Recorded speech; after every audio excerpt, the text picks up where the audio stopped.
પુરસ્કાર સ્વીકારનાર ડોક્ટર અશ્વિનભાઈ શાહને હું વિનંતી કરીશ કે પોતાના પ્રતિભાવો આપણને કહે.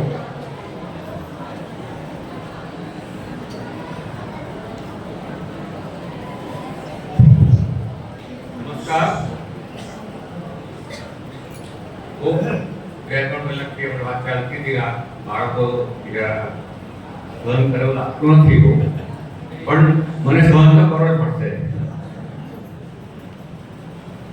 આજે જે અમારું સન્માન છે રામજી વોરા સન્માન, તેમાં આપણા અધ્યક્ષ પ્રેમકુમારભાઈ, માન્ય નરેન્દ્રભાઈ, નાયબ મુખ્યમંત્રી, અતિથિ વિશેષ ધારાસભ્ય આપણા ખડનપુરના અનિકેતભાઈ ઠાકર, સ્ટેજ પર અને કનુભાઈ મિત્ર અમારા સંચાલક છે પણ અમારા મિત્ર છે કનુભાઈ, સાથે જે સ્ટેજ પર બિરાજેલા છે એ બધા મહાનુભાવો તથા સ્ટેજની નીચે બેઠેલા મહાનુભાવો, વડીલો, મહેમાનો અને બાળકો.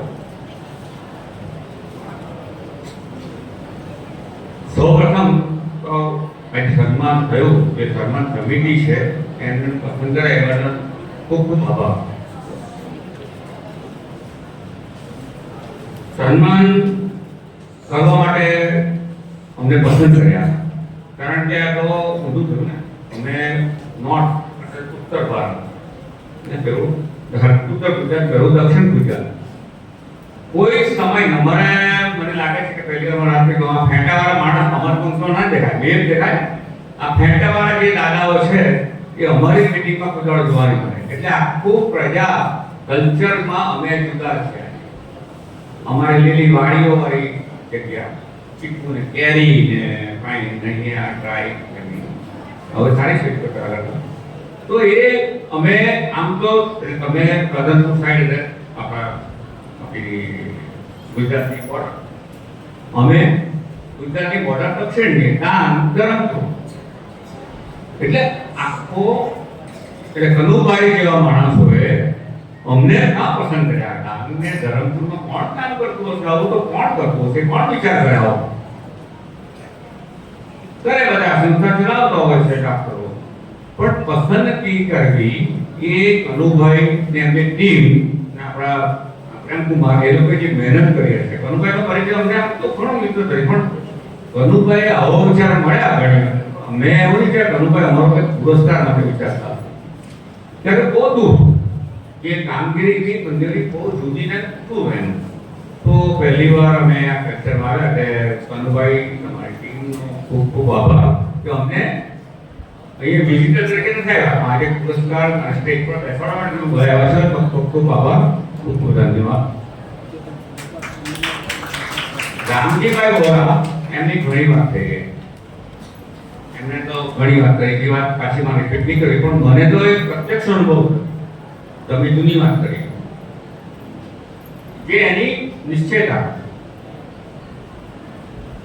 ને ગાંધીયન સ્ટાઇલ. અમે ભેગા થયા બેંગ્લોરમાં 1991. એક બોર્ડનું વર્કશોપ અઠવાડિયા માટે ભેગા થયા. ત્યાં એક સંસ્થા છે આપણા કરતા બી સારી છે કદાચ, ડોક્ટર સુદર્શન બિહાર હિલ્સમાં જંગલમાં ઝૂંપડી બાંધીને એને શરૂ કર્યું સંસ્થા, જે અત્યારે બહુ મોટી સંસ્થા છે.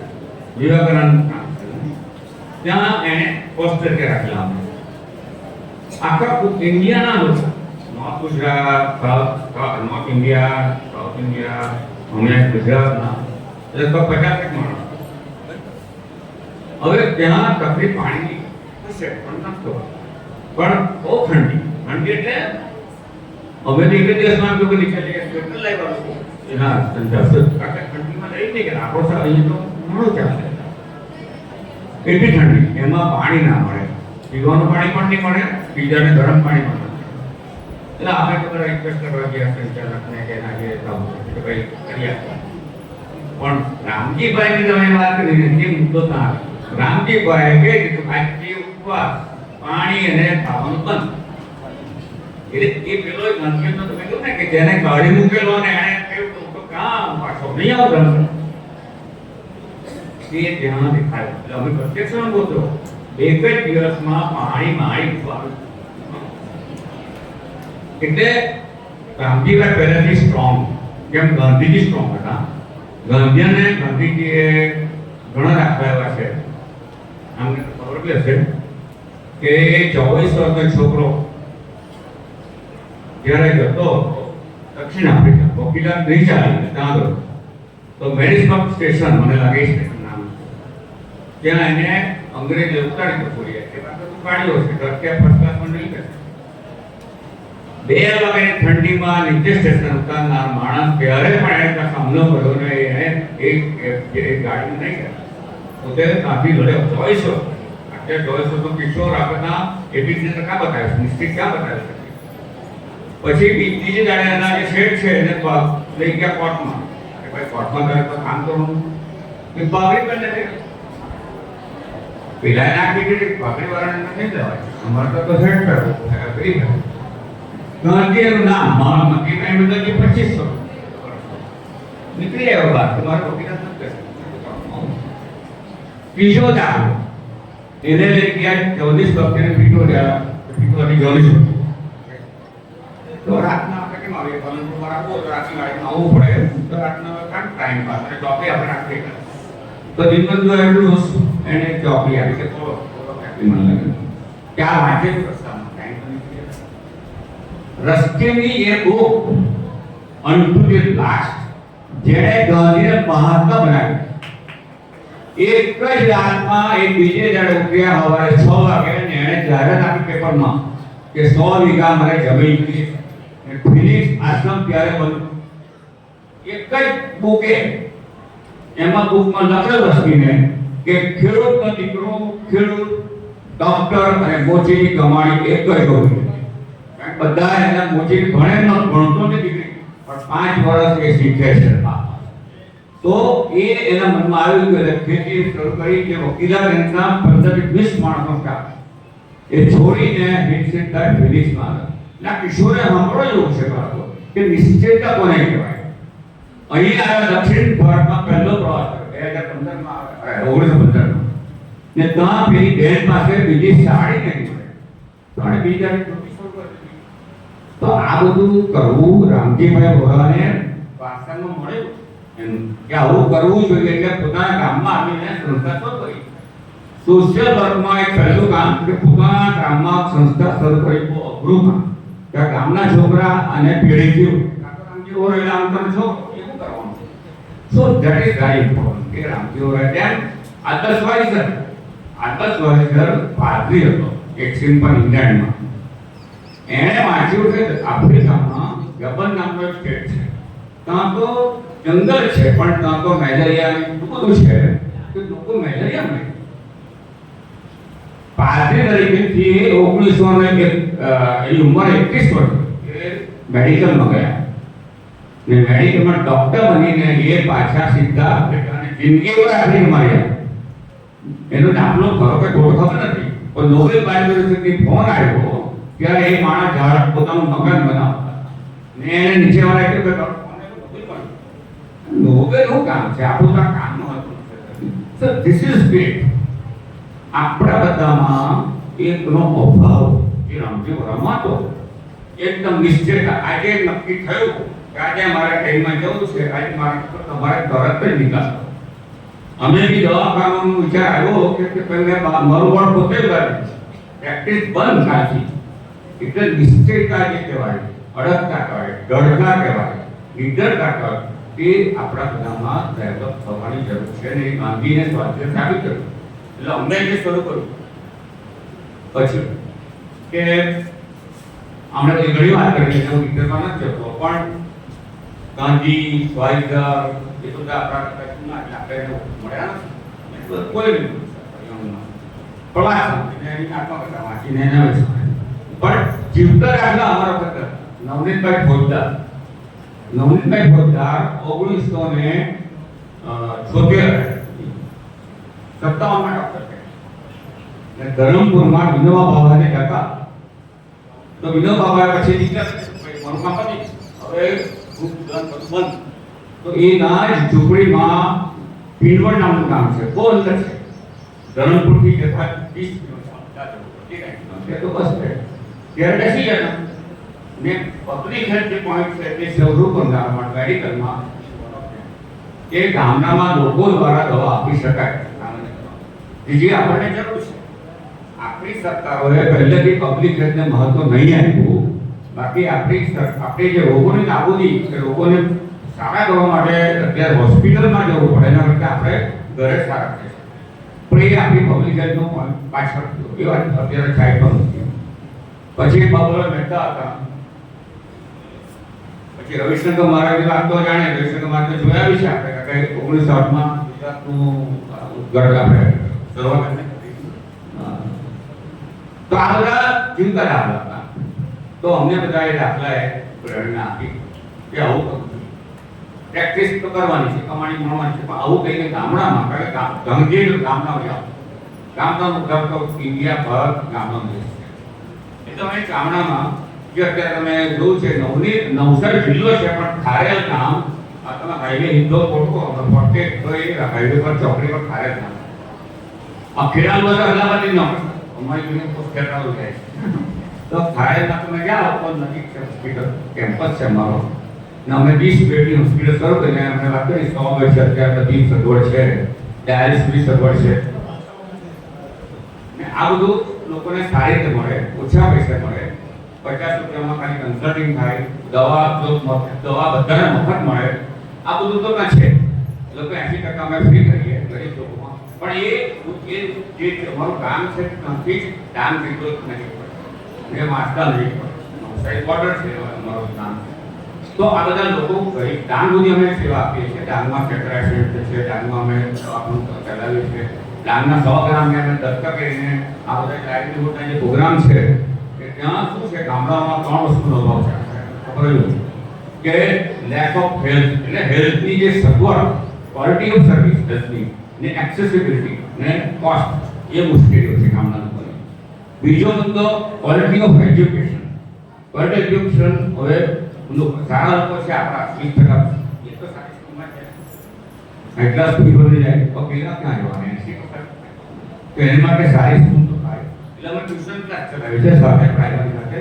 ને એવા જે બાળકો છે જેના મા-બાપ માઇગ્રેટ થઈ જાય છે કે રેતીના ભઠ્ઠામાં જાય, કીટમાં જાય, તો એને અમે હોસ્ટેલ બનાવી છે અમારા કેમ્પસમાં. એ હોસ્ટેલમાં 100 બાળકો રાખીએ છીએ અને દર વખતે 12 સુધી ભણે. ને મને આનંદ થાય કે મારી 15 થી 20 જેટલા છોકરાઓ આગળ ભણી અમારા હોસ્પિટલમાં 3 નર્સ તરીકે જોડાઈ ગઈ છે. તો આ ફાયદો થાય છે એ લોકોને. કેવી રીતે રોગ અટકાવવો જોઈએ આપણે. રોગ એટલે તો ખરી સર્વિસ એ તો મુશ્કેલ પડે છે લોકો, પણ લોકોની એનિમિયા છે, કુપોષણ છે, હવે ડાયાબિટીસ છે, બ્લડ પ્રેશર છે, એ તો એટલું બધું વધી ગયું છે. તો અમે ગામ બહેનોને કે ગામની વર્કરને ડાયાબિટીસના મશીન બી આવી રહ્યા છે, બ્લડ પ્રેશરનું મશીન છે, ને એ લોકો ચેક એ લોકો અમને ફોનથી જણાવે કે આ ભાઈનું 30 વર્ષની ઉપરના દરેકનું અમે મદદ માગીએ છીએ. તો મેન્ટલ હેલ્થ તમે જાણો છો કે હમણાં સુસાઇડના કેસ કેટલા આપણને દુઃખ થવું જોઈએ કે આ સ્ક્રીનિંગ, મોબાઈલ સ્ક્રીન ને આખું જે ચાલે છે એ બધા માટે આપણે કરવું જોઈએ આપણે ગવર્મેન્ટ સાથે રહીને.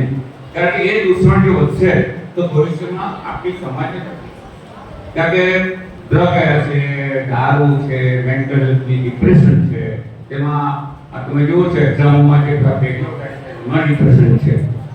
તો આ બધું માટે બી અમે થોડા પ્રોગ્રામો તો આ બધું આરોગ્યનું બધું કામ એક મોટો છે કે નહીં માનવી કે પેલું કહ્યું મહાભારત વાક્ય નો બડી ઇઝ અબાઉટ હ્યુમન બીંગ. એ અમારો સ્ટાર્ટિંગનો મોટો છે ને અમારું મિશન એનું છે કે ગામડાના દરેક ફેમિલી બને ત્યાં સુધી હેલ્થી અને હેલ્ધી રહે. એ જ અમારી અત્યાર સુધીની બધા પ્રોગ્રામની પાછળ છેલ્લો જે છેવાડો માનવી છે એને કંઈક મળે, એનું લાઈફમાં કંઈક સુધારો થાય, એ અમારી અંતરની બધા સ્ટાફની ઈચ્છા છે.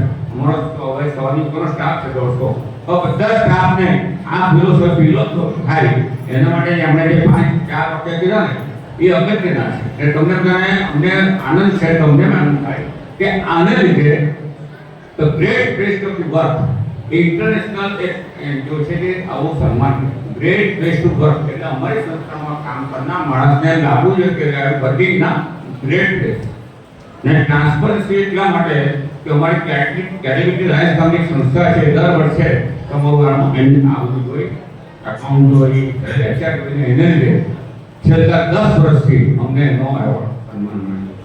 તો આ બધું કરવા માટેનું એવું છે કે આ સન્માન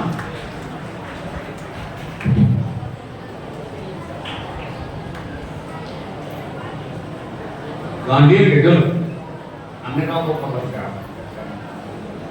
કે તમારે કંઈ કરવું હોય દુનિયામાં કંઈ સુધારવું હોય તો be change that you want to make the thing કે તમે જો પોતે નહીં કરો ધારો અમે લાખો રૂપિયા પગાર લઈએ તો અમારો કોઈ એક કસ્ટમ મિનિંગ નથી. વી આર ગિવિંગ વર્લ્ડ ની ઓલરેડી સર્વિસ ફ્રોમ ટાઈમ કારણ કે આપણે પ્રશ્ન કમાવું છે કે ડાટા આપે છે. એટલે તમે કઈને કરવું હોય બધા યુવાનોને સલાહ કઈ પોતે એના માટે કંઈક કરવું જોઈએ. બી ધ ચેન્જ કઈ બી ચેન્જ કરો મને બતાવો. એમાં તો સર્જન કર્યો the purpose of human life. What the meaning of purpose of human life is to serve, to show compassion and will to help others. The compassion sensitivity આપણે સ્કૂલોમાંથી ઉત્પન્ન કરવી જોઈએ. આપણે સારા ઘરમાં મોટા થયા છે. આપણો જન્મ બાય ચાન્સ એમાં તો આપણે સારામાં ઉત્પન્ન થયો સારા કુટુંબમાં પણ બીજાના તો એના માટે સેન્સિટિવિટી સંવેદના ઊભી કરવાનું કામ કરવું છે આપણી જોડેનું છે. તો મને લાગે આપણે પૂરું છે એટલે અમને કહ્યું તો પણ આ જે એવોર્ડ છે એ સન્માન છે એ મારે સ્વીકારવું જોઈએ કે અમારા ટાઈમ નથી. આ સન્માન અમારા કર્મચારીઓ એને અને મારા દાનવીરો છે કે જેણે અમને આ ઉજાગર કર્યા. દાનવીરો વાત કરીએ તો પેલા કમલ પારેખનું ગીત યાદ આવી જાય. મેં તો ખોબોમાં જય જય ધર્યો એ દાનવીરો બી એટલા સારા છે કે જેણે અમને સપોર્ટ આપ્યો. આ કર્મચારી આજે આવેલા છે એટલે એને બતાવું છું કે આ સન્માન અમે અમારી ટીમને અર્પણ કર્યું.